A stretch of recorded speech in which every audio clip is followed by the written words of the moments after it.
Hello, আসসালামু আলাইকুম everyone. সবাইকে ওয়েলকাম জানাচ্ছি আমাদের আজকের এই ইম্পর্টেন্ট মাইক্রো ভিডিওতে। মাই ডিয়ার স্টুডেন্টস, আমি সবাইকে ওয়েলকাম জানাচ্ছি।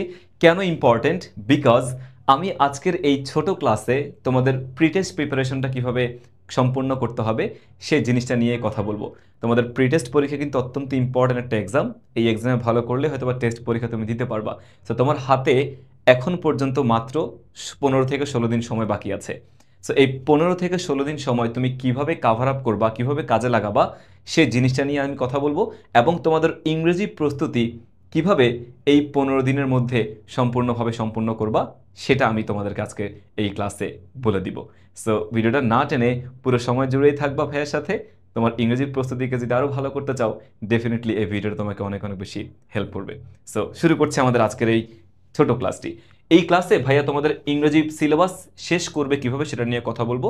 ইংরেজি ফার্স্ট পেপার এবং ইংলিশ সেকেন্ড পেপার, দুটো পেপারেরই কিভাবে সম্পূর্ণ করতে হবে সেটা আমি তোমাদেরকে দেখাবো। পাশাপাশি আমাদের যে ইংলিশের অনেক জিনিস রয়েছে কঠিন, অনেক জিনিস আমাদের সহজ, কোনটাতে কতটুকু সময় দিতে হবে সেটা নিয়ে আমি কথাবার্তা আজকের এই ছোট ভিডিওতে বলবো। অ্যান্ড আমাদের অনেক ইউনিট রয়েছে, অনেক ইউনিট কাভার আপ করতে হবে। ইংরেজির প্রথম পত্রে 8টা ইউনিট আমাদেরকে কাভার আপ করতে হবে। সো 8টা ইউনিটের মধ্যে সবগুলো ইউনিট আমাদের জন্য ইম্পর্টেন্ট না, সবগুলো লেসনও কি আমাদের জন্য ইম্পর্টেন্ট না। সো কোন ইউনিট ইম্পর্টেন্ট এবং কোন লেসন ইম্পর্টেন্ট সেটাও আমি তোমাদেরকে দেখানোর আজকে চেষ্টা করব। সো অনেকগুলো চেষ্টাই আজকে ভিডিওতে তোমরা দেখতে পাবা। দেখা যাক কতটুকু আমরা নিজেদের অবস্থান থেকে মেনটেন করতে পারি, অবলম্বন করতে পারি। যদি এভাবে পড়াশোনা করো, আমার মনে হয় ইংরেজির প্রস্তুতি অনেক অনেক ভালো হবে তোমাদের। দেখো, হাতে সময় খুব অল্প। সো কিভাবে ইংরেজি সিলেবাস শেষ করবে? আমাদের প্রথমত মার্ক ডিস্ট্রিবিউশন আমরা সবাই একটু দেখার চেষ্টা করি। ইংরেজির প্রথম পত্র এবং দ্বিতীয় পত্রের যে মার্ক ডিস্ট্রিবিউশনটা রয়েছে আমরা সেটা একটু দেখি। প্রথমত আমাদের এমসিকিউ আসবে। দেখো ভাইয়া, এখানে আমাদের এমসিকিউ, আনসারিং কোয়েশ্চেন্স এবং ফিল ইন দ্য গ্যাপ, এটার জন্য একটা সিন প্যাসেজ থাকবে। দেন ইনফরমেশন ট্রান্সফার এবং সামারি রাইটিং, এটার জন্য আমাদের কি বলে আনসিন প্যাসেজ থাকবে, নট সিন। এটা বই থেকে দিবে, এটা বইয়ের বাইরে থেকে দিবে। বইয়ের বাইরে থেকে দিলেও প্যারা নাই, খুব সহজগুলোই দিবে, ঠিক আছে। দেন আমাদের matching, rearranging, answering questions from poem, answering questions from stories, এই দুটো জিনিস 8 নাম্বার এবং হচ্ছে আমাদের 9 নাম্বার। এটা যে কতটা ইম্পর্টেন্ট পরীক্ষাতে তোমাদের হচ্ছে, জাস্ট চিন্তা করে দেখো, মাত্র 8টা কোয়েশ্চেন তোমার এখান থেকে দিবে, 10টা মানে 5টা আনসার করতে হবে, 10 মার্ক, 10 দুগুণে 20 মার্কস। জাস্ট তোমার অল্প কিছু ইউনিট আছে আমাদের গল্প এবং কবিতা নিয়ে, ওই কয়েকটা ইউনিট কাভার করলে তোমার এখানে 20 মার্কস একদম তুমি এনশিওর করতে পারবা। সো এটা হচ্ছে আমাদের মার্ক ডিস্ট্রিবিউশন। দেখো, এরপরে কমপ্লিটিং স্টোরি আমাদের এখানে আছে 15 মার্কস, রাইটিং ডায়লগ হচ্ছে আমাদের 15 মার্কস, ইন টোটাল 100 মার্কস তোমার ইংরেজির প্রথম পত্রে আমরা দেখতে পাচ্ছি। দেন আমি যদি হচ্ছে তোমাদের মার্ক নিয়ে কথা বললাম, কোন কোন লেসন আছে আমাদের, কোন কোন ইউনিটগুলো এখানে আছে সেটা একটু দেখে নাও। আমাদের হচ্ছে প্রথমত ইউনিট 1 আছে এখানে, সেন্স অফ সেলফ। এরপরে ক্লাইমেট চেঞ্জ এখানে আছে ইউনিট 2, ক্লাইমেট চেঞ্জ খুবই খুব ইম্পর্টেন্ট। কিন্তু এখানে এই ক্লাইমেট চেঞ্জটা কিন্তু অত্যন্ত ইম্পর্টেন্ট ভাইয়া। দেন পাস্ট টাইমস, আমাদের অবসর সময় আমরা কি কি কাজ করি সেটা নিয়ে কথা বলা আছে, ইউনিটটা এটাও মোটামুটি important. Hour neighbours, dreams, reading from English literature, এটা যে কতটা ইম্পর্টেন্ট আমি জাস্ট বলছি না, স্টার চিহ্ন দিলাম, ইনফিনিটি দিলাম, একদম ইনফিনিটি লেভেল পর্যন্ত ইম্পর্টেন্ট, অনেক অনেক বেশি ইম্পর্টেন্ট এই রিডিং ফ্রম ইংলিশ লিটারেচার এই পার্টটি। দেন যদি যাই পরবর্তী পার্টে, আমাদের লনলিনেস ইউনিটটা আছে, এটাও গল্পে এবং কবিতার সংমিশ্রণে ইউনিটটা। লাস্ট অফ অল আমাদের গ্রাফিতি, আমাদের জুলাই বিপ্লব বলল, বিভিন্ন সময় যে যুদ্ধ হয়েছে ওই যুদ্ধ রিলেটেড যে গ্রাফিতিগুলো মাঝে মাঝে আমরা দেয়ালে দেখতে পাই, সেই রিলেটেড একটা ইউনিট হচ্ছে আমাদের গ্রাফিতি। তো সব কিছু কিন্তু এখানে আমাদের ইউনিটের মধ্যে দেওয়া আছে, এগুলো কাভার আপ করলে হয়ে যাবে। তুমি যদি চাও অন্য কিছু পড়তে পারো তোমার হাতে সময় থাকলে, বাট স্টিল তোমাকে পরীক্ষার জন্য এই ইউনিটগুলো পড়তে হবে। সো আমাদের হাতে কতগুলো মানে কয়দিন সময় আছে? আমি যদি আজকে থেকে কাউন্ট করি, আমাদের হাতে মোটামুটি 15 থেকে 16 দিন সময় আছে। 15 থেকে 16 দিনের মতো সময় আছে। আমাদের ইউনিট কয়টা? আমাদের ইউনিট হচ্ছে কিন্তু 8টা ইউনিট। আমাদের ইন টোটাল 8টা ইউনিট আমরা এখান থেকে দেখতে পাচ্ছি। 8 ইউনিট আমাদের ইংলিশ প্রথম পত্রে আমরা দেখতে পাচ্ছি। আমাদের কিন্তু সেকেন্ড পেপারও আছে। আমরা কিন্তু প্রতিদিন সারাদিন কিন্তু শুধু ফার্স্ট পেপারই পড়বো এরকম না, সেকেন্ড পেপারেরটাও আমরা মিলিয়েছিলে একটু পরে ভাই তোমাদেরকে দেখাবো। ব্যালেন্স করে 1 আওয়ার ফার্স্ট পেপার পড়লা বা 2 আওয়ার্স ফার্স্ট পেপার পড়লা, 2 আওয়ার্স সেকেন্ড পেপার পড়লা। বা তোমার 1 আওয়ার ফার্স্ট পেপার পড়লা, 1 আওয়ার তোমার সেকেন্ড পেপার পড়লা, বা 1.5 ঘন্টা করে তুমি মোটামুটি ভাগ করে নিতে পারো। সো তুমি প্রতিদিন 1.5 ঘন্টা ফার্স্ট পেপারের জন্য এবং প্রতিদিন 1.5 ঘন্টা ইংলিশ সেকেন্ড পেপারের জন্য ভাগ করে নাও। ফার্স্ট পেপার 1.5 ঘন্টা, সেকেন্ড পেপার 1.5 ঘন্টা তুমি ভাগ করলা, 3 ঘন্টা তোমার ইংলিশে প্রতিদিন তুমি প্রিপারেশন নিবা। পরীক্ষার আগে তো বাকিগুলো নিবাই, বাট এর আগে তুমি 3 ঘন্টা করে হাতে রাখো। এখন দেখো কোনটা কতগুলো ইউনিটের জন্য তুমি কতদিন হাতে সময় রাখবা। তোমার হাতে হচ্ছে 8টা ইউনিট এবং 15 থেকে 16 দিনের মতো সময় আছে।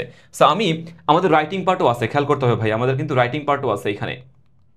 মার্ক ডিস্ট্রিবিউশনে আমাদের কিন্তু হচ্ছে এখানে রাইটিং পার্ট, কমপ্লিটিং স্টোরি এবং রাইটিং ডায়লগও আছে। তুমি যদি কমপ্লিটিং স্টোরি এবং ডায়লগ রাইটিংয়ের জন্য তুমি যদি হচ্ছে কতদিন রাখবা, তুমি মোটামুটি হচ্ছে 2 দিন রাখো। একদিন স্টোরি কাভার করবা এবং একদিন তুমি হচ্ছে ডায়লগ কাভার করবা। ভাই লিখে দেই, তুমি একদিন সম্পূর্ণ স্টোরিগুলো পড়বা রিভিশনের জন্যে, এবং একদিন তুমি হচ্ছে সম্পূর্ণ ডায়লগগুলো পড়বা। সো একদিন স্টোরি এবং একদিন তুমি হচ্ছে ডায়লগটা সম্পূর্ণ কাভার আপ করে ফেললা। দেন তোমার হাতে কতদিন সময় থাকবে? 13 দিন সময় থাকবে, তাই তো? একদম যদি ভাইয়া 16 দিন না ধরি, 15 দিন ধরি, তোমার হাতে 13 দিন সময় থাকবে। সো 13 দিনের মধ্যে তুমি প্রত্যেকটা ইউনিট একদিন করে টার্গেট করো। সো 8টা ইউনিট আমাদের কতদিন লাগবে? 8 দিন লাগবে। ওকে, 1 থেকে শুরু করে 8 ডেজ। তার মানে আমাদের হাতে বাকি থাকে কয়দিন? বাকি থাকে হচ্ছে আমাদের 5 ডেজ, 5 দিন বাকি থাকে। সো 13 থেকে, আমি আবারও বলছি, 13 দিন তোমার হাতে বাকি থাকবে। ইন টোটাল 15 দিন আমাদের হাতে সময় আছে। স্টোরি একদিন, ডায়লগ তুমি একদিন শেষ করলা। এরপরে এই যে 13 দিন সময় বাকি আছে, 13 দিনের মধ্যে তুমি প্রথম একটা ইউনিট একদিনে শেষ করবা। 8টা ইউনিট তুমি 8 দিনে শেষ করলা। 8টা ইউনিট তুমি 8 দিনে শেষ করলা। দেন 5 দিন তোমার হাতে বাকি থাকে না? 5 দিন বাকি থাকে। এখন এই 5 দিনের মধ্যে, 5 দিন কিন্তু দীর্ঘ সময়, অনেক লং টাইম। সো 5 দিনের মধ্যে এখানে তোমার সবগুলো ইউনিট দেখার দরকার নাই। এই 5 দিনের মধ্যে তুমি এবার চিন্তা করবা যে কোন ইউনিটে তোমার প্রবলেমটা বেশি। সাপোজ তোমার হচ্ছে আমাদের যে ইউনিট 17 রয়েছে, বাই দ্য ওয়ে আমাদের যে ইউনিট 17 রয়েছে, আমি যদি এই যে এখানে 17 না 11টা রয়েছে, যেটা রিডিং ফ্রম ইংলিশ লিটারেচার যে ইউনিটটা রয়েছে, এই ইউনিটটা কিন্তু অনেক বেশি ইম্পর্টেন্ট, পাশাপাশি অনেক কবিতা আছে এখানে। সো ভালো মতো করে যদি না পড়ো, তখন দেখা যায় একটু ঝামেলা হলেও হতে পারে। সো যেই ইউনিটগুলো দেখা যাবে যে একটু বেশি কঠিন মনে হবে তোমার কাছে, বেশি ইম্পর্টেন্ট, ওই ইউনিটগুলো তুমি একদিন করে এক্সট্রা টাইম দাও। সো তোমার কাছে মনে করো এটা কঠিন লাগছে, বা নেইভার্স এটাও মোটামুটি অনেক বড় ইউনিট, এটা কঠিন লাগছে, যেই ইউনিটগুলো কঠিন লাগবে ওই 5 দিনের 3 দিন তুমি ওই কঠিন ইউনিটগুলোতে টাইম দাও। 5 দিনের 3 দিন, দেখো ভাইয়া 5 দিনের যে 3 দিন তোমার কাছে বাকি আছে, 3 ডেজ, এই যে 3 ডেজ, এই 3 ডেজ তুমি হচ্ছে যে হার্ড যে ইউনিটগুলো রয়েছে, আমাদের যে কঠিন যে ইউনিটগুলো আছে, ওই কঠিন ইউনিটগুলোতে তুমি টাইম দিবা। রিভাইজ মানে আলটিমেটলি 5 দিনে তো 8 দিন তুমি 8টা তো কভার করবাই, বাকি 5 দিনের 3 দিন তুমি কঠিন ইউনিটগুলো ধরবা। হাতে থাকে কয়দিন? হাতে থাকে আরও 2 দিন। সো আরও 2 দিন বাকি থাকে তোমার। এই 2 দিনে তুমি কি করবা? যদি সম্ভব হয় পুরো সবগুলো ইউনিট একদিনে তুমি একবার রিভিশন করার চেষ্টা করো, বা তুমি যে কোনো একটা মডেল কোয়েশ্চেন তুমি ধরতে পারো। যে কোনো তোমার যে বইয়ের যে গ্রামার বা ফার্স্ট পেপারের যে বইগুলো তুমি পড়ো, প্র্যাকটিস বুক, ওই প্র্যাকটিস বুক থেকে তুমি হচ্ছে একদিন বা লাস্টের 2 দিন তুমি হচ্ছে প্র্যাকটিস করলা। ডিরেক্টলি তুমি প্র্যাকটিস করলা কিভাবে পরীক্ষাতে আসতে পারে, সেগুলো তুমি ডিরেক্টলি প্র্যাকটিসের দিকে গেলা। বা তুমি চাইলে পুরো জিনিসটা তুমি 2 দিন রিভিশন আবার করতে পারো শুরু থেকে। তাহলে ভাই আবারও বলছি কিভাবে আমরা ফার্স্ট পেপারটা প্রিপারেশন নিব। আমরা একদিন স্টোরি, আমাদের হাতে 15 দিন টাইম আছে, সো আমরা একদিন স্টোরি শেষ পড়বো, একদিন হচ্ছে কি আমরা ডায়লগ পড়বো। ওকে, সো একদিন স্টোরি, আমাদের হাতে 15 দিন টাইম। সো যেটা করবো আমরা হচ্ছে একদিন স্টোরি পড়বো, একদিন ডায়লগ পড়বো। দেন 3 থেকে শুরু করে কতদিন হলো আমাদের? 3 থেকে শুরু করে 10 পর্যন্ত, ইয়েস 3 থেকে মানে 3 ডেজ থেকে শুরু করে 10 ডেজ পর্যন্ত আমরা যেটা করব, 1 থেকে শুরু করে যে 8টা ইউনিট রয়েছে, প্রতিদিন আমরা 8টা ইউনিট কমপ্লিট করে ফেলবো। 8 দিনে 8টা ইউনিট আমরা কমপ্লিট করে ফেলবো। 5 দিন বাকি থাকে। 5 দিনের মধ্যে 3 দিন, অর্থাৎ আমাদের যে লাস্ট 11 থেকে 13 তারিখ 13 11 12 13 13 তারিখ পর্যন্ত 13 তারিখ পর্যন্ত আমরা হচ্ছে মোটামুটি আবার যেই কঠিন ইউনিটগুলো আছে সেগুলো একটু রিভিশন দিব। একটু আমরা কি করব, একটু আমরা রিভাইজ করব। যে কঠিন ইউনিটগুলো আছে 3 দিন আমরা কঠিন ইউনিটগুলো রিভাইজ করলাম, হাতে থাকে 2 দিন, লাস্ট যে 15 দিন সময় থাকে 15 দিনের যে 2 দিন, ওই 2 দিন আমরা পুরো সবগুলো ইউনিট শুরু থেকে আরেকবার দেখার চেষ্টা করতে পারি। অথবা লাস্ট 2 দিনে আমরা যে কোনো স্পেসিফিক মডেল কোয়েশ্চেনের প্র্যাকটিস করতে পারি, যে পরীক্ষাতে এমনটা আসবে আমরা এই ফরম্যাটটা প্র্যাকটিস করলে পরীক্ষাতে দেখা যাবে ভালো একটা রেজাল্ট আমরা নিয়ে আসতে পারবো। ঠিক আছে ভাইয়া? সো ফার্স্ট পেপারের জন্য আমরা এটা ফলো করব, এই সিকোয়েন্সটা ফলো করলে আই বিলিভ যে পরীক্ষাতে মোটামুটি না ভালো একটা রেজাল্ট তোমাদের চলে আসবে। এখন দেখো ইম্পর্টেন্ট ইউনিটগুলো কোনটা, আমি তোমাদেরকে বলে দিই কোনটা আমাদের ইম্পর্টেন্ট ইউনিট। দেখো প্রথমত সেন্স অফ সেলফ, এটা কিন্তু মোটামুটি ইম্পর্টেন্ট, এখান থেকে প্রশ্ন আসার সম্ভাবনা আছে, বাট মোটামুটি এখান থেকে যদি ইম্পর্টেন্ট লেসনগুলো বলি সেটা হচ্ছে মিস্টার মতির লেসনটা কিন্তু ইম্পর্টেন্ট আছে। মিস্টার মতি এই লেসনটা তুমি পড়ে নিবা, মিস্টার মতি। এরপরে ক্লাইমেট চেঞ্জ, জলবায়ু পরিবর্তন। বিশ্বাস করবা না, বোর্ড পরীক্ষার জন্যে এই ক্লাইমেট চেঞ্জ যে ইউনিটটা আছে হাইলি ইম্পর্টেন্ট ভাইয়া, অনেক অনেক বেশি ইম্পর্টেন্ট এই ক্লাইমেট চেঞ্জ। এখান থেকে দেখো এই যে the grid of মাইটি Padma মাইটি reverse, the grid of মাইটি reverse, শক্তিশালী নদীগুলোর যে লোভ, ওই লোভ নিয়ে আমাদের মেহেরজানের একটা জীবন নিয়ে এখানে এই লেসনটা আলোচনা করা আছে এইটা। এবং হচ্ছে আমাদের এই যে ম্যানস অ্যান্ড ক্লাইমেট, এইটা লেসন 1 অ্যান্ড লেসন 3, বুঝতে পারছো? আর লাস্ট অফ অল এটা মানে এই ইউনিটের মধ্যে সবচেয়ে ইম্পর্টেন্ট এই দুটো lesson 1 the grid of মাইটি rivers and man and climates, এটা হচ্ছে সবচাইতে ইম্পর্টেন্ট। এটা হচ্ছে আমাদের সবচাইতে বেশি ইম্পর্টেন্ট ইউনিটগুলোর মধ্যে, মানে লেসনগুলোর মধ্যে একটা সবচাইতে important man's and climate. So lesson 1টা পড়বা, লেসন 3টা গুরুত্ব সহকারে পড়বা, আর লেসন 5টাও একটু দেখে যেও। বাকি যে wheel of cyclone and environmental pollution, এ দুটো থেকে প্রশ্ন আসতে পারে, বাট সম্ভাবনা মোটামুটি আছে, খুব বেশি না। লেসন 1, 3 অবশ্যই কাভার আপ করবা, লেসন 5টা মোটামুটি দেখে যেও, আর সময় থাকলে অবশ্যই সবগুলোই কাভার আপ করবা। দেন এরপরে পাস্ট টাইমস হচ্ছে আমাদের কি বলে এটাকে অবসর সময়। এখান থেকে have you any favourite pastimes, reading really helps, এইটা পড়বা, লেসন 2টা পড়বা। ঠিক আছে? Then change in pastimes in Bangladesh, ঠিক আছে, change in pastimes in Bangladesh, এটাও পড়ে নিতে পারো। এই দুটো লেসন পড়লেই হবে, লেসন 2 অ্যান্ড লেসন 4টা মোটামুটি এখান থেকে দেখবা তুমি। আওয়ার নেইবার্স, আমাদের প্রতিবেশী দেশগুলো কি কি সেটা। আমাদের প্রতিবেশী দেশ কোনটা কোনটা আছে, ইন্ডিয়া, ভুটান, মালদ্বীপস, এগুলো নিয়ে কথা বলা আছে।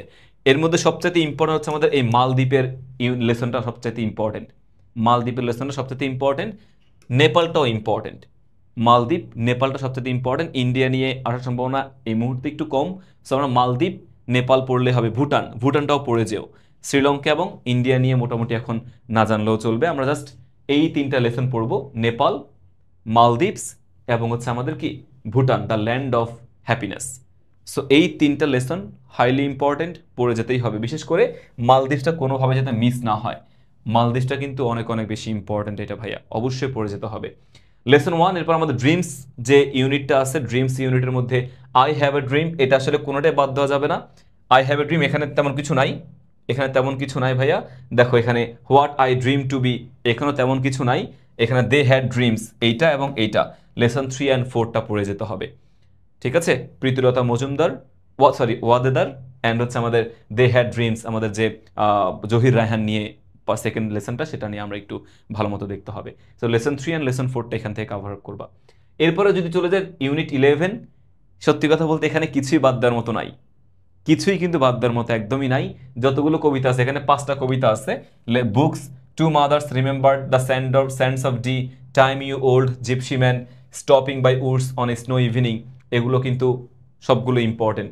এরপরে আমাদের যে 5টা কবিতা সবগুলো পড়তে হবে। দ্য পার্পল জার, এটাও ইম্পর্টেন্ট। পাউন্ড অফ ফ্লেশ, যে মার্চেন্ট অফ ভেনিসের যে গল্পটা আছে, আর রোজামন্ডের যে গল্পটা আছে, এখানে কোনোটা বাদ দেওয়া যাবে না। আই এম সো সরি, এখানে ইম্পর্টেন্ট কিছু দাগিয়ে দিতে পারছি না। যদি দাগাতেই হয় তাহলে লেসন 5টা না পড়লেও হয়তো একটু মানে লেস ইম্পর্টেন্ট। এখান থেকে সবচেয়ে ইম্পর্টেন্ট কবিতা হচ্ছে আমাদের time, books, to mothers remember, এই 3টা কবিতা সবচেয়ে ইম্পর্টেন্ট। তবে ফেলে দেওয়ার মতো না sense of Dee, stopping by woods on a snow evening, এটাও কিন্তু পড়তে হবে।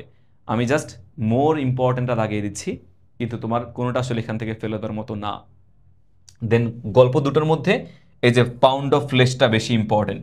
বাট স্টিল দুটো গল্পগুলো কিন্তু অবশ্যই আমরা পড়ে যাব। সম্ভাবনা বেশি হচ্ছে পাউন্ড অফ ফ্লেশ থেকে প্রশ্ন দেওয়ার, কিন্তু টিচাররা দেখা যাবে সবগুলো জিনিস থেকে মিক্সড করে দিবে। 8টা কোয়েশ্চেন তো সবগুলো মিক্সড করে দিবে। আর এখানে কিন্তু কোনো প্যাসেজ থাকবে না, এই কোয়েশ্চেনগুলো আনসার করার জন্য কোনো প্যাসেজ থাকবে না, স্টোরির গল্পের জন্য, কবিতার জন্য কিন্তু কোনো কবিতা দেওয়া থাকবে না, শুধু প্রশ্ন দেওয়া থাকবে, সেই প্রশ্ন থেকে আমাদেরকে আনসার করতে হবে। সো আলটিমেটলি এটা কিন্তু ইম্পর্টেন্ট, বুঝতেই পারছো। দেন আমরা যদি চলে যাই হচ্ছে লনলিনেসের মধ্যে, এখানে কবিতাটা পড়ে নিবা, ঠিক আছে। আর হোয়াট ইজ লনলিনেস এটাও পড়বা, এখানেও এটাও বাদ দেওয়ার মতন, এটাও আমাদের লিটারেচার, তো লিটারেচারে কোনো জিনিস আমাদের বাদ দেওয়া যাবে না। ইউনিট 13 অ্যান্ড ইউনিট 11 পড়তেই হবে। And last of all graffiti just random একটা লেসনের মতো এখানে আছে, ওইটাই পড়ে যেতে হবে। গ্রাফিতি যা আছে তাই পড়ে যেও। সো এ হচ্ছে বেসিক্যালি আমাদের ইংলিশ ফার্স্ট পেপারের ইউনিট ভিত্তিক ইম্পর্টেন্ট লেসনগুলো ভাই দাগিয়ে দিলাম। আর কিভাবে কোনটা কোন দিন কাভার আপ করবা আমি তো বলেই দিলাম, এভাবে পড়ে যাও, হোপফুলি ভালো কিছু আসবে। দেন চলে যায় আমাদের ইংলিশ সেকেন্ড পেপারের মার্ক ডিস্ট্রিবিউশনে। সেকেন্ড পেপারে দেখো ভাইয়া গ্রামারে 60 মার্কস এবং হচ্ছে আমাদের রাইটিংয়ে 40 মার্কস। সো গ্রামারের মধ্যে gap filling with clues, then substitution table, right form of verbs, changing sentence, এগুলো আসে আমাদের।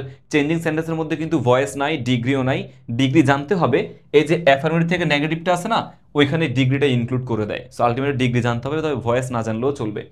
Tag question, suffix and prefixes, এরপরে কানেক্টর্স, পাংচুয়েশন অ্যান্ড ক্যাপিটালাইজেশন, এগুলো হচ্ছে আমাদের গ্রামার থেকে 60 marks. And last of all আমাদের রাইটিং পার্ট থেকে তোমার হচ্ছে প্যারাগ্রাফ, ইমেল, লেটার বা অ্যাপ্লিকেশন থেকে 10, কম্পোজিশন থেকে বাকি 20 মার্কস আমাদের আসবে। So in total 100 marks. এখন কখন কোনটা কাভার আপ করবো, এখানে তো আলটিমেটলি কোনো জিনিস বলার, ফার্স্ট পেপারের মতো ইম্পর্টেন্ট কিছু বলার নয়, সবগুলো ইম্পর্টেন্ট। সেকেন্ড পেপারের জন্য সবচেয়ে ইম্পর্টেন্ট হচ্ছে বেসিক্যালি প্র্যাকটিস। যে যত বেশি প্র্যাকটিস করবে সে ততই ভালো করবে, যত বেশি প্র্যাকটিস তত বেশি পূর্ণতা। সো প্লিজ এখানে প্র্যাকটিসটা বেশি বেশি করতে হবে। আমি জাস্ট সিম্পলি এখানে বলছি না কোনটা কবে কাভার আপ করবা। তোমার এখানে ধরো গ্রামারের কটা টপিক আছে, গ্রামারে আমাদের 8টা টপিক আছে, গ্রামারে আমাদের 8টা topic, 9, 10, 11। So paragraph, writing email, writing composition, আরও 3টা, 11টা টপিক। সো সিম্পলি তুমি এখানে প্রতিদিন টার্গেট করবা একটা দিনে তুমি একটা টপিক কাভার আপ করবা। যদি সহজ টপিক হয় তাহলে তুমি একদিনে দুটো কাভার আপ করতে পারো। যেমন আমি যদি বলি যে সহজ টপিকগুলোর মধ্যে দেখো, প্রথমত হচ্ছে আমাদের গ্যাপ ফিলিং, যেটা আছে gap filling activities, gap filling এবং হচ্ছে আমাদের টেবল। গ্যাপ ফিলিং এবং আমাদের টেবল সহজ, আমরা চাইলে একদিনে এই দুটো টপিক কাভার আপ করে ফেলবো। দেন ট্যাগ কোয়েশ্চেন এবং সাফিক্স প্রিফিক্স, এটাও কিন্তু সহজ, ট্যাগ কোয়েশ্চেন এবং আমাদের সাফিক্স প্রিফিক্স। তো প্রথমত হচ্ছে আমাদের এই দুটো একদিনে কাভার আপ করবো আমরা, 4 এবং 5, অর্থাৎ ট্যাগ কোয়েশ্চেন এবং সাফিক্স প্রিফিক্স, এইটাকে আমরা একদিনে কাভার আপ করে ফেলবো। আমাদের 9টা টপিক আছে ইন টোটাল। সো এই দুটো একদিনে এবং এই দুটোকে আমাদের আরেক দিনে। এরপরে পাংচুয়েশন এন্ড ক্যাপিটালাইজেশন অ্যান্ড হচ্ছে কানেক্টরস, প্রিপোজিশন, নাম এটা প্রিপোজিশন কঠিন আছে, ধরতে হবে আমাদেরকে। কানেক্টরস, আচ্ছা ঠিক আছে, তাহলে বাকি জিনিসগুলো আমরা একদিনে একটা করি।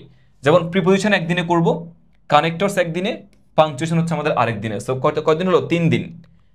এরপর তোমার হচ্ছে 3 দিন যাওয়ার পরে, দেখো ভাইয়া 3 দিন যাওয়ার পরে এটা 4 দিন, এটা 5 দিন। এরপরে right forms, I am sorry এটা না,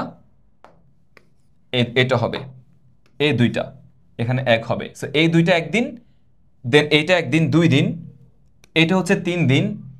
আচ্ছা 3 দিন গেল, 1, 2, 3, এটা ভাই পরে আসতেছি। একদিনে প্রথম দিন তুমি গ্যাপ ফিলিং উইথ ক্লুজ আর টেবলটা হচ্ছে একদিনে কাভার আপ করলা। সেকেন্ড হচ্ছে তোমার রাইট ফর্মস অফ ভার্ব, তুমি একদিনে কাভার আপ করলা 2 দিন। এরপর 3 দিনে এটা শেষ হলো। তারপরে 4 দিন, 5 দিন, 6 দিন আমাদের হয়ে গেল। দেন আমাদের রাইটিং প্যারাগ্রাফ, এর জন্য তুমি একদিন রাখবা, 7 দিন, 8 দিন এবং হচ্ছে তোমার কি 9 দিন। কম্পোজিশনের জন্য তোমার একদিনে হবে না, সো আমরা এটাকে 2 দিন রাখবো, এটার জন্য আমরা 2 দিন রাখবো। তাহলে কতদিন হলো? 10 দিন। ওকে, 10 দিন, আমরা 2 দিন রাখবো, বিকজ অনেক বড় টপিক, 10 দিন হলো আমাদের। এখন এই যে আমাদের চেঞ্জিং সেন্টেন্সের মধ্যে দেখো অনেকগুলো টপিক আছে। চেঞ্জিং সেন্টেন্সের মধ্যে অ্যাফার্মেটিভ নেগেটিভ একটা, অ্যাসার্টিভ ইন্টারগেটিভ এক্সক্লেমেটরি হচ্ছে আমাদের আরেকটা, এরপরে সিম্পল কমপ্লেক্স কম্পাউন্ড হচ্ছে আমাদের আরেকটা। সো এই 3টা টপিক, এখানে একটা টপিকের মধ্যে 3টা জিনিস। তো এখানে তুমি 3 ডেজ, তুমি এখানে চোখ বন্ধ করে 3 দিন তোমাকে লাগবে এই প্র্যাকটিসটা করার জন্য প্রপারলি। সো এখানে তোমার 3 দিন চলে গেল। তাহলে 1 দিন, 2 দিন, 5 দিন, 6 দিন, 7, 8, 9, 10, 11, 12, 13। তাহলে আমার 13 দিনের মধ্যে সবকিছু কাভার আপ হয়ে গেল। এবং তুমি কাভারটা করবা কিভাবে? কাভারটা করবো তো সবগুলো কিন্তু ডিরেক্টলি প্র্যাকটিস বুক থেকে ডিরেক্টলি প্র্যাকটিস করবা, আর কিচ্ছু করার দরকার নাই। প্রথম দিন যা বললাম সেগুলো শুধু প্র্যাকটিস, সবগুলো কিন্তু প্র্যাকটিস। নিয়ম যদি না পারো নিয়মগুলো দেখে নিবা, প্র্যাকটিস করবা, শুধু প্র্যাকটিস, প্র্যাকটিস ম্যাক্সিমাম পারফেক্ট। তোমার সেকেন্ড পেপারে প্র্যাকটিস ছাড়া কোনোদিনও তুমি কোনো কিছু শেষ করতে পারবে না। সো এটা দেখতে হবে, দেন তোমার এগুলো। আর লাস্ট তোমার 2 দিন বাকি থাকে না, ওই 2 দিন কি করবা তুমি?